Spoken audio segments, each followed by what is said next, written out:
Vamos para adiantar. Eu chamo a apelação de número 0000733688 da relatoria do desembargador Maria de Fátima, é o 8 na pauta. Foi, né, excelência? E os senhores advogados podem assomar a tribuna.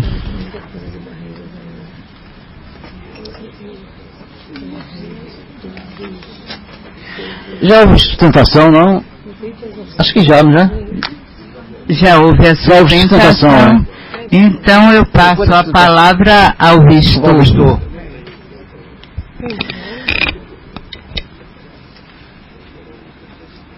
Apelantes Vitório Mitsukazu Obato e Emerson Obata, apelados João Batista Poyer e Gleides Marias Carton Poyer. Não é isso? É isso? 73688-2010. Trata-se de apelação civil. Né? Não. Excelência, posso continuar? Já leu o voto dela? Já leu o voto, já.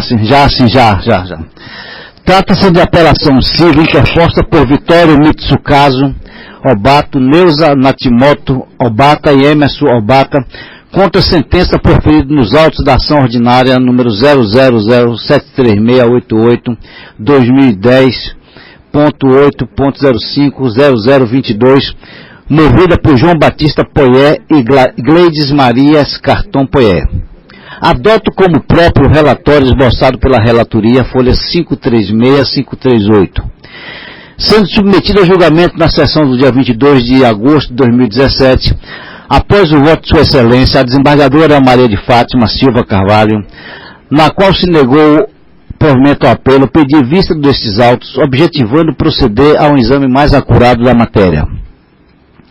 Da análise dos autos, peço vênia eminente relatora para divergir do seu voto. Em relação às preliminares de nulidade processual, por ausência de julgamento simultâneo das lides e ausência de notificação para a resolução do contrato, rejeito-as pelos mesmos fundamentos aduzidos pela douta desembargadora relatora. Com relação à preliminar de carência de ação pela impossibilidade jurídica do pedido, tendo a ação sido ajuizada e sentenciada sob a égide do CPC de 1973, resta aplicável que a possibilidade jurídica do pedido deve ser reconhecida como condição da ação. O ministro Luiz Fux, um dos colaboradores para a redação do projeto do novo CPC, esclarece em sua obra Teoria Geral do Processo Civil, Rio de Janeiro, Forense, 2014. 1. A lei processual tem efeito imediato e geral, aplicando-se aos processos pendentes, respeitados os direitos subjetivos processuais adquiridos do ato jurídico perfeito, seus efeitos já produzidos ou se a produzir sob a égide da nova lei, bem como a coisa julgada. As condições da ação regem-se pela lei vigente à data da propositura. A resposta do réu, bem como seus efeitos, rege-se pela lei vigente na data do surgimento do ônus à defesa pela citação que torna a coisa julgada.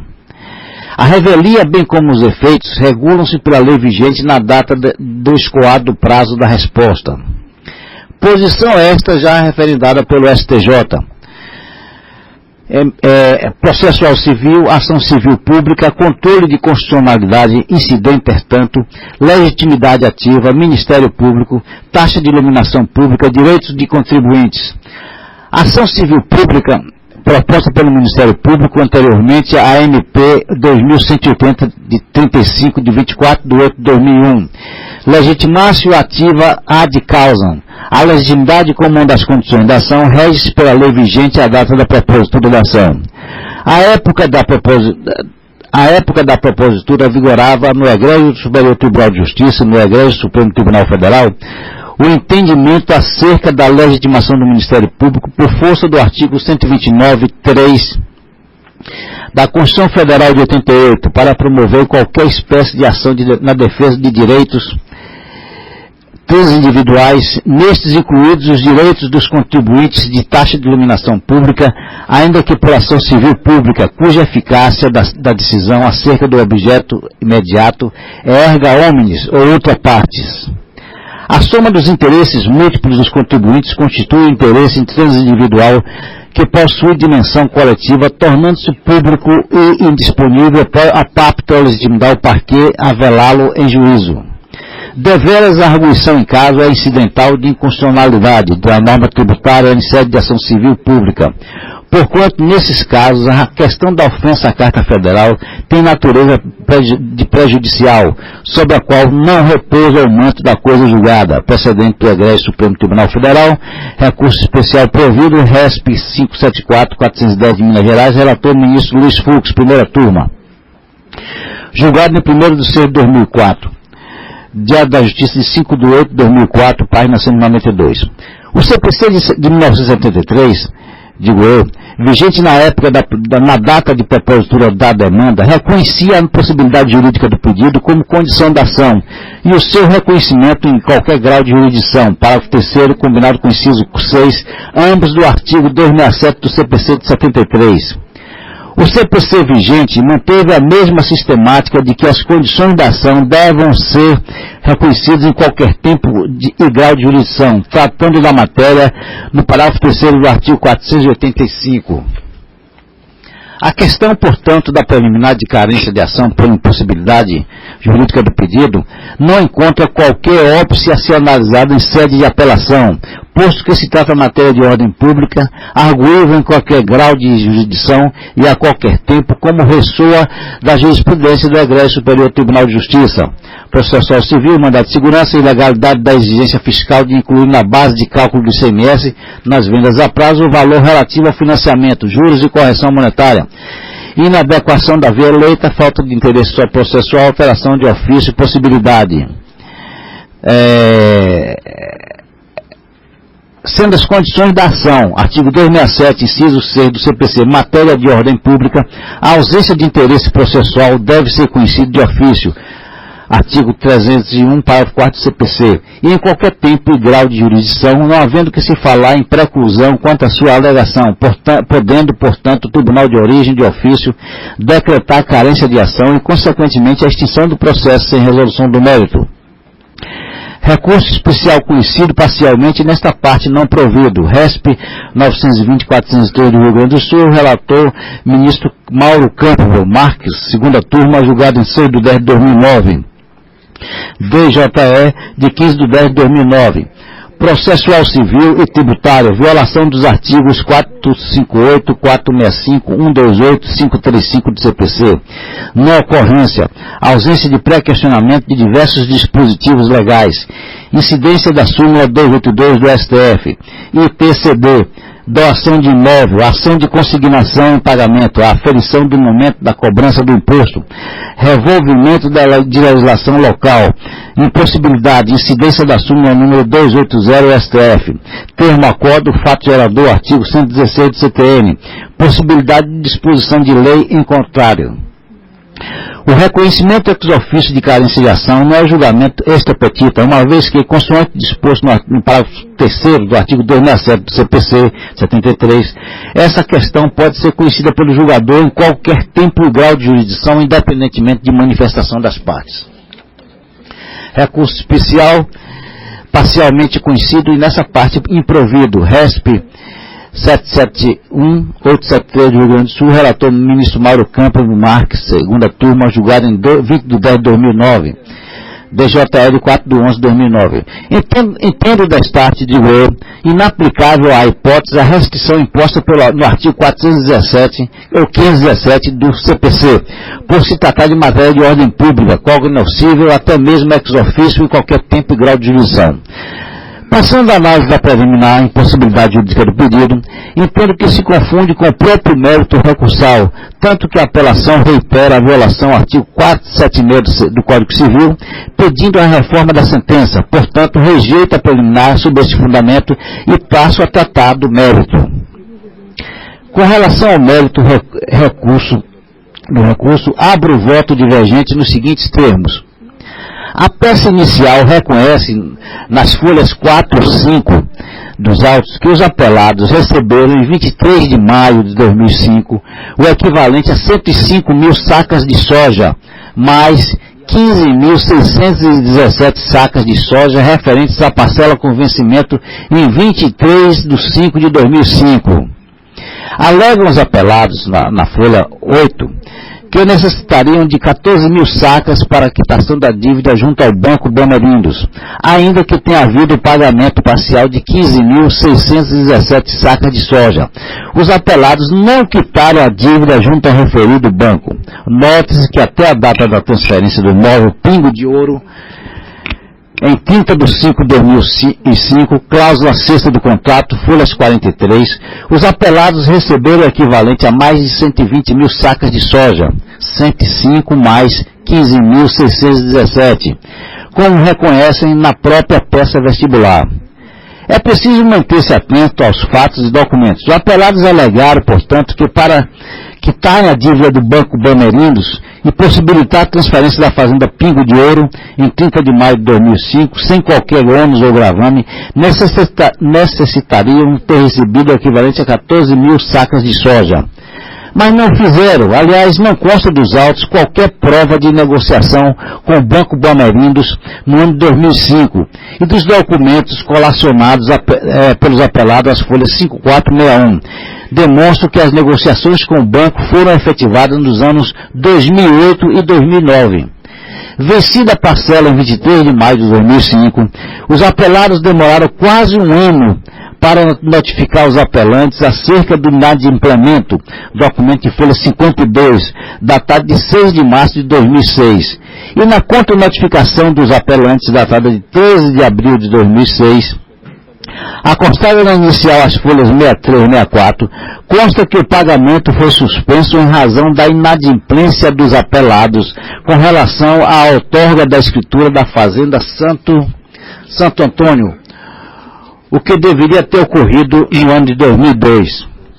Em assim sendo, a suspensão do pagamento ocorreu de forma legítima, uma vez que os apelados não cumpriram o disposto na cláusula 6ª do contrato de compra e venda, folhas 43. A outorga das escrituras da Fazenda Santo Antônio só veio a ocorrer nos anos 2007 e 2008, folhas 47/50. Ainda assim, os apelados mantiveram-se inadimplentes, agora pela não outorga da escritura da Fazenda Pingo de Ouro, uma vez que a cláusula 6ª determinava que a outorga da escritura desta fazenda, a data limite de 30 de maio de 2005. E a cláusula 8ª descreve os gravames existentes sobre os imóveis rurais, objeto do contrato de compra e venda, mas na parte final deixa assim determinado que os promitentes vendedores apelados, abre aspas, se comprometem a desobrigar até a data de outorga das escrituras estipuladas na cláusula 6ª, fecha aspas. Frise-se que os apelados não trouxeram qualquer prova de que estavam em negociação com o banco na data de 30 de maio de 2005, quando deveriam transferir a Fazenda Pingo de Ouro. Como consta do documento de folha 54 e 57, já havia uma ação monitória de cobrança perante o juiz da terceira vara civil de Barreiras, de número 151/2001, ou seja, os apelados sofriam a cobrança judicial do Banco Bamerindos, ou seja, receberiam a soja e não receberam a soja e não quitaram a dívida. Ora, mesmo tendo recebido o equivalente a 120 mil sacas de soja e não quitado a dívida do Banco Bamerindos até a data de 30 de maio de 2005, mesmo efetivando a outorga das escrituras da Fazenda Santo Antônio em 2007 e 2008, permaneceram inadimplentes, agora por não ter outorgado a escritura da Fazenda Pingo de Ouro, com a devida baixa no gravame até 30 de 5 de 2005, ou seja, em 30 de maio de 2005, a Fazenda Pingo de Ouro encontrava-se com gravame junto ao Banco Bamerindos, inviabilizando a transferência e das próprias alegações dos apelados na inicial, conclui-se que poderiam ter quitado a dívida e viabilizado a transferência do imóvel na data de 30 de maio de 2005, mas quedaram-se inertes. Manteve-se, portanto, a favor dos apelantes, à exceção do contrato não cumprido, em face da não quitação da dívida em relação ao Banco Bamerindos, agravada a situação pela existência de ação monitória ajuizada em 2001, que poderia e pode culminar na expropriação judicial do bem adquirido pelos apelantes. Toda a suposta dificuldade de pagamento foi criada pela conduta dos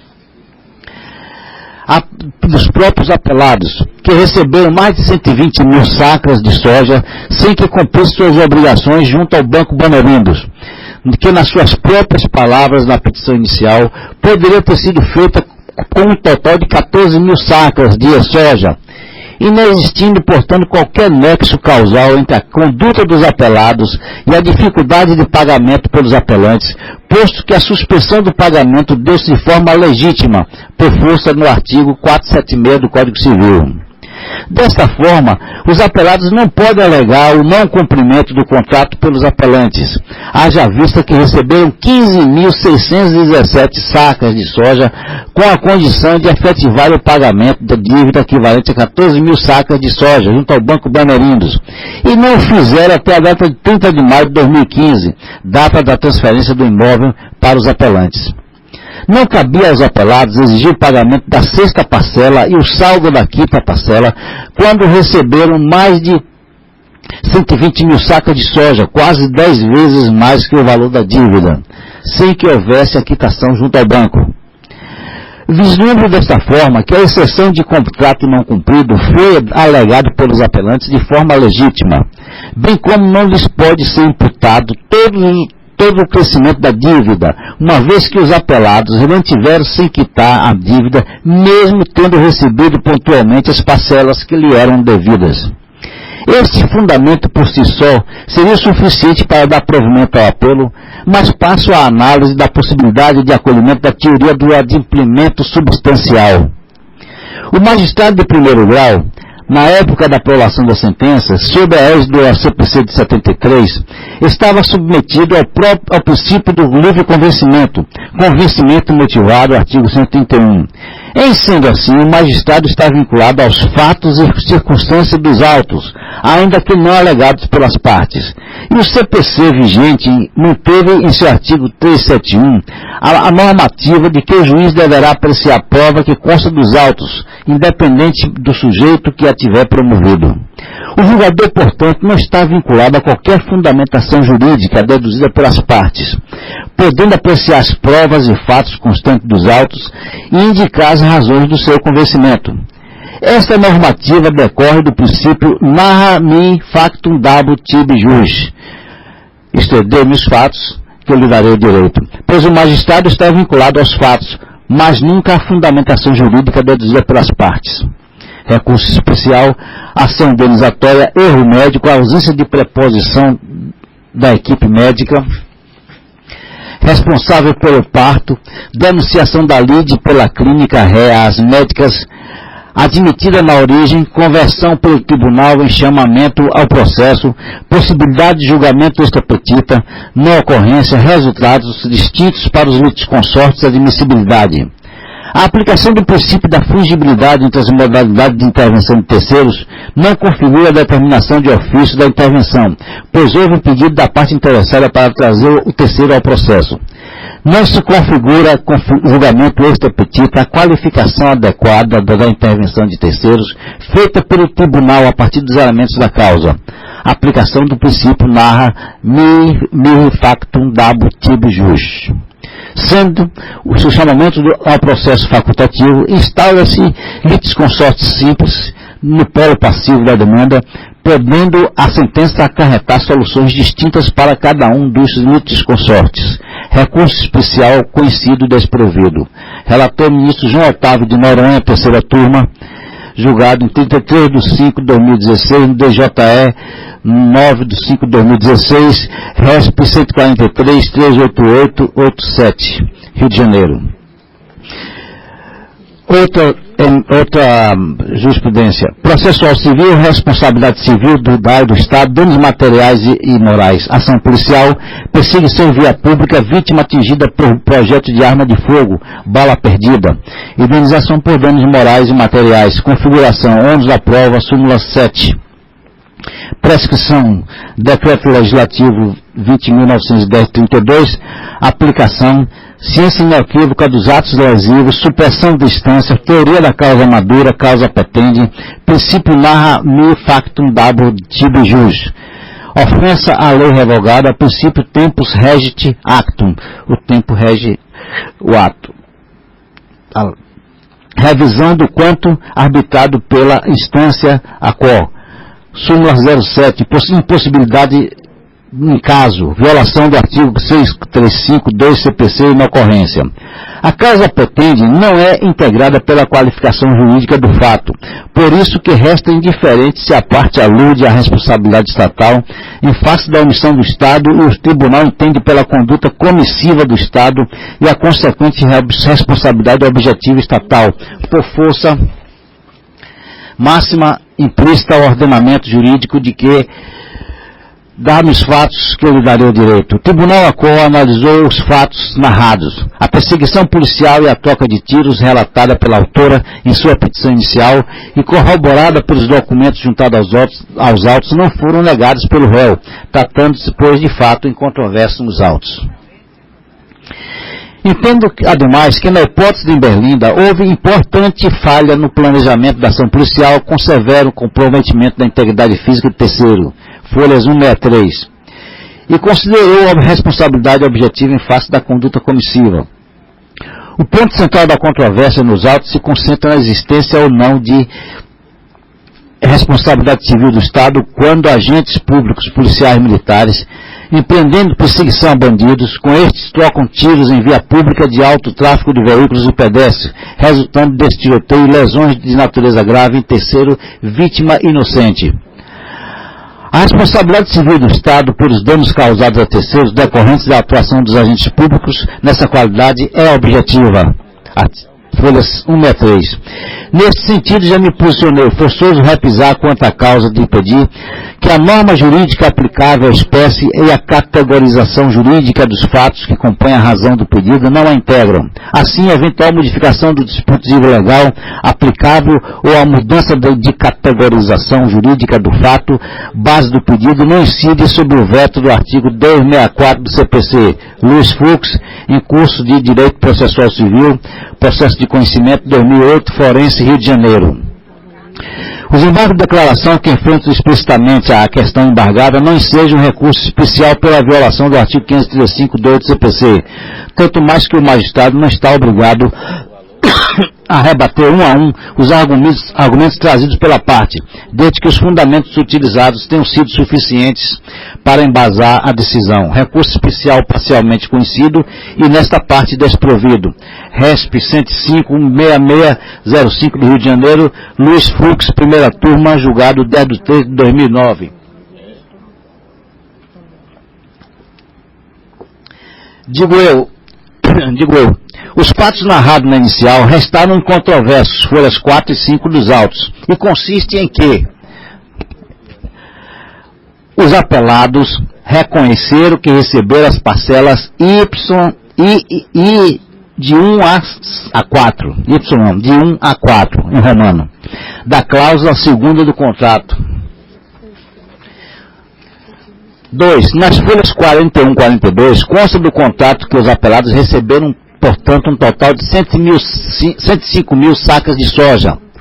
Os próprios apelados reconhecem que receberam parcialmente a parcela com vencimento no dia 23 de 6 de 2005, no total de 15.617 sacas de soja.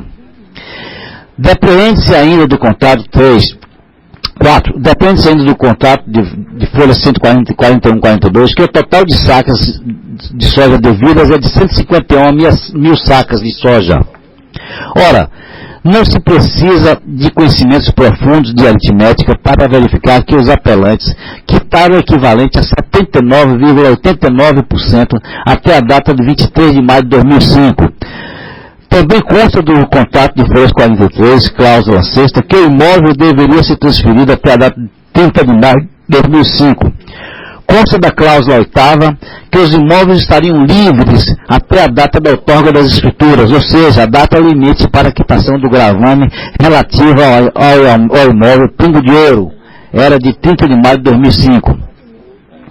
Note que dos fatos narrados pelos apelantes, que pagaram os 15.617 sacas de soja, tendo em vista a promessa dos apelados de que 14.000 sacas de soja poderia a dívida ter sido quitada, o que não ocorreu. Na contra-notificação de folha 63 e 64, data de 2006, trazidos pelos apelados, consta que a resistência ao pagamento do saldo devido decorreu da não outorga da escritura e pagamento do gravame relativo à Fazenda Santo Antônio, que deveria ter ocorrido desde o ano de 2002. E as escrituras da Fazenda Santo Antônio colacionadas só foram outorgadas no ano de 2007 e 2008, folhas 47 e 50. Em sendo assim, restava ainda a necessidade de que houvesse a outorga da escritura da Fazenda Pingo de Ouro, fixada contratualmente para o ano de 2005. Ou seja, a outorga da escritura do imóvel Pingo de Ouro estava atrasada há 3 anos, no momento em que os apelados cumpriram a obrigação referente à Fazenda Santo Antônio. Vislumbra-se, portanto, o comportamento de boa-fé dos apelantes por suspender o pagamento diante da inércia dos apelados e outorgar a escritura, bem como somente foram notificados no ano de 2006, folha 52, quando as obrigações de outorga das escrituras deveriam ter ocorrido em 2002 e 2005. A suspensão do pagamento desse por ato de boa-fé é exercício da exceção de contrato não cumprido, como consta do documento anexado pelos próprios apelados, folhas 63 e 64. Tendo-se verificado todo o acervo de documentos e dos fatos narrados na própria peça inicial, tem-se a conduta de boa-fé dos apelantes e o pagamento do equivalente a 79,89% do total devido, não restando qualquer empecilho à aplicação da teoria do adimplemento substancial nos termos do STJ. 3. A aplicação da teoria do adimplemento substancial exigiria para a hipótese o preenchimento dos seguintes requisitos. A existência de expectativas legítimas geradas pelo comportamento das partes. B. O pagamento faltante há de ser ínfimo em se considerando o total do negócio. C. Deve ser possível a conservação da eficácia do negócio sem prejuízo do direito do credor de pleitear a quantia devida pelos meios ordinários. Critérios adotados no RESP 76-362 de Mato Grosso, 4ª turma, julgado em 11 de 12 de 95, Diário da Justiça de 1º de 4 de 96, página 99 e 17. As expectativas eram legítimas, quais sejam, os apelados notificaram os apelantes no ano de 2016 e houve a contra-notificação explicando que se tratava de aplicação da exceção de contrato não cumprido. Os apelados outorgaram as escrituras da Fazenda Santo Antônio nos anos 2007 e 2008, ensejando, portanto, com esse comportamento a expectativa de que fariam a mesma em relação à Fazenda Pingo de Ouro. O pagamento faltante corresponde a um percentual mínimo de 20,11% do total das sacas de soja devidas aos apelados, bem como podem os credores se fazerem valer das ações executivas de entrega de coisa certa fungível para obter a satisfação do saldo devido, restando, portanto, atendidos os requisitos fixados pelo STJ para acolhimento da teoria do adimplemento substancial. Do exposto, seja pela aplicação do princípio da exceção de contrato não cumprido, bem como pela aplicação da teoria do adimplemento substancial, a apelação deve ser conhecida e provida para reformar em toto a sentença recorrida e restabelecer todos os termos do contrato, afastando todas as condenações fixadas na sentença, bem como ressaltando que cabe aos apelados exercer ou não o direito de utilizar os meios processuais adequados para a satisfação do crédito. Inverto o ônus da sucumbência e condena os apelados ao pagamento de honorários advocatícios à base de 5% sobre o valor atualizado da causa, pelo índice oficial do INPC e desde a data da propositura da demanda, tendo em vista o zelo profissional, a complexidade e importância da causa, como preceitua o parágrafo 4º do artigo 20 do CPC, vigente na data da aprovação da sentença e que deve reger a fixação dos honorários dos advogados. É assim que voto, Excelência. Meu voto. Excelência, parabéns. Eu fiquei aqui atenta, eu, desembargadora Dinalva, e vi que seu voto está, assim, muito brilhante, bem analisado, muito mais do que o meu. Porque houveram aspectos em que nós concordamos nas contas preliminares, mas na teoria do adimplemento do contrato, eu verifiquei que houveram alguns pontos que não foram vistos por mim. E eu vou aderir a seu voto, porque entendo que está, assim, muito bem examinado. E vou refazer em parte aqui alguns aspectos, porque eu havia dito em meu voto que a cláusula quinta tinha havido inadimplemento parcial da quinta parcela e da sexta parcela. E aí eu dizia no meu voto que, em razão disso, do inadimplemento da quinta parcela parcialmente e da sexta, que não aplicava a teoria do adimplemento do contrato. Mas diante de suas alegações e de seus fundamentos, eu concordo com Vossa Excelência e vou refazer em parte esse voto para lhe acompanhar. Sinto-me honrado, entendeu, Parabéns. com Vossa Excelência, mas realmente é complicado. É isso mesmo. É complicado o processo, mas eu não penso que duas cabeças pensam mais do que uma, né? certo. Quando os colegas pedem vista, eu até fico satisfeita porque sei que o processo vai ser analisado com mais cuidado. É claro. E eu verifiquei aqui que nessa parte final de meu voto eu precisava modificar quanto a isso, porque quando eu digo aqui, observe que esta deve ser rejeitada com base nos argumentos constantes dos autos. O que se denota é que o inadimplemento parcial da quinta parcela, bem como o inadimplemento total da sexta, ocasionaram um volumoso crescimento da dívida. Mas eu não verifiquei os outros aspectos que Vossa Excelência falou no seu voto. Certo. Ok, obrigado, Excelência. Eu já vou perguntar à desembargadora Dinalva. No sentido de... Dá provimento. Deu-se provimento... Em toto. Para reformar a sentença em toto. Reformando a sentença, né, rejeitando seus preliminares. Está preliminares, né? E eu pergunto à desembargadora Dinalva como vota. Eu ouvi atentamente o voto do eminente Vistor. Já havia estudado o voto da relatora anteriormente, na sessão passada, e eu estava até pensando em pedir vista dos autos para uma análise mais aprofundada, mas a desembargadora Fátima estava discutindo comigo aqui sobre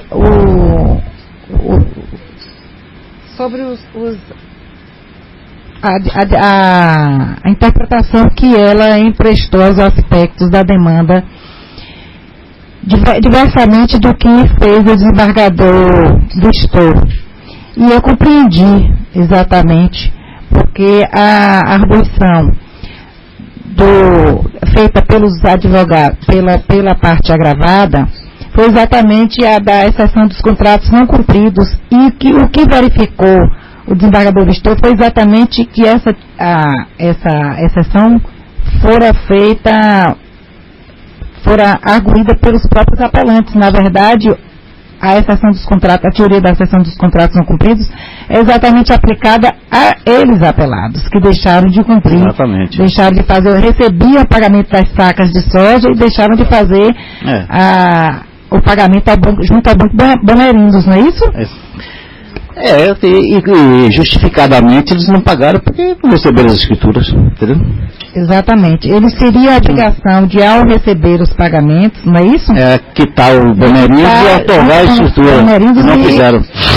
E otorgando as escrituras. Exato. Então, eles, na verdade, os apelados, é que incidiram nessa teoria da exceção dos contratos não cumpridos, e além do mais, também, pois não. A teoria do adimplemento E a teoria de adimplemento substancial, que ela me falou, que houve uma interpretação dela equivocada.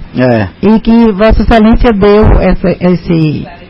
prestou esse esclarecimento. Eu vi aqui atentamente e estou achando muito consentânea com a realidade dos fatos. E Vossa Excelência disse muito bem, invocando a teoria dos fatos, que partiu o direito. E é por aí. O doutor advogado está querendo fazer um esclarecimento. Isso, esclarecimento de fato. Pois não, permita, Excelência. Desembargadora relatora ou desembargadora? Permita, Excelência, justamente no ponto que é o cerne justamente da questão e diante do voto do eminente desembargador Osvaldo Brito, justamente para esclarecer, que está gerando dúvidas que porventura estão ocasionando erro, entendo eu, de interpretação na decisão. Ora, conforme e já foi observado aqui no momento da primeira sustentação oral, que a alegação dos apelantes, né, e foi devidamente combatido pelos apelados, e consta do voto de Vossa Excelência, que a exceção do contrato não cumprido teria sido provocada pelos... Eu acho que o advogado não é questão de fato, está querendo fazer uma nova situação.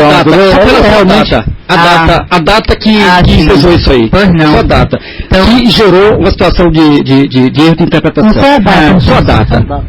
No contrato prevê que deveria ter sido pago 23/5/2005. Ora, os apelados, os horas apelantes, deveriam ter quitado essa parcela em 23/5/2005 para receberem a escritura no dia 30/5/2005. Ou seja, a exceção do contrato não cumprido, quem não cumpriu foram os ora apelantes que não cumpriram com essa condição prévia. Então, os pagamentos que foram recebidos, parcial, não obrigam os apelados, ora apelados, a transferir, efetuarem a essa escritura. Ora, chega dia 30, eles condicionaram a parcela para o dia 23/5/2005, para dia 30 otorgarem a parcela, a escritura. Chega dia 30, eles não pagaram parcial. Como é que os ora apelantes queiram receber uma outorga de escritura se estão inadimplentes? Então, essa exceção do contrato não cumprido, por óbvio, quem deu ensejo foram os ora apelantes. E, ademais, Excelência, conforme foi noticiado aqui, a questão do adimplemento substancial. Já foi esclarecido. Esse ponto que eu peço às Excelências para esse ponto consta dos dois votos, no meu e do dele. Exatamente. Entender que não está correto, então apresentar recurso próprio. Justamente que foi ponderado e eu queria justamente... Mas aí já vamos sustentação. A data, isso consta no voto da eminente relatora. Então não houve nenhuma novidade, foi examinado. E a desembargadora de Nalva já concluiu também. Eu concluí que, considerando que a análise feita pela desembargadora relatora, que analisou o processo, estudou muito, eu iria pedir vista, mas eu entendo que, na verdade, ela refluiu, fez uma interpretação correta com relação aos fatos, diante do brilhante voto do eminente relator. Só me resta também, eu entendo que a teoria do adimplemento substancial deve ser aplicada, consoante, bem levantado, bem justificado pelo digno relator e acolhido pela eminente relatora. O digno relator é acolhido pela eminente relatora. Por isso que eu integro, acompanho a turma. E eu proclamo o resultado. Rejeitadas as preliminares, deu-se provimento ao apelo unânime. É assim? Confere. Confere. O resultado é dar provimento nos tempos do voto do... Aliás, a relatora refluiu. Reformar a sentença em tórax, né? Certo, nos termos do voto. Não, é a relatora. É ela mesma quem vai trazer o acórdão. Eu peço a juntada do meu voto vista. Deferido. Excelência. As juntadas. Deferidas juntadas.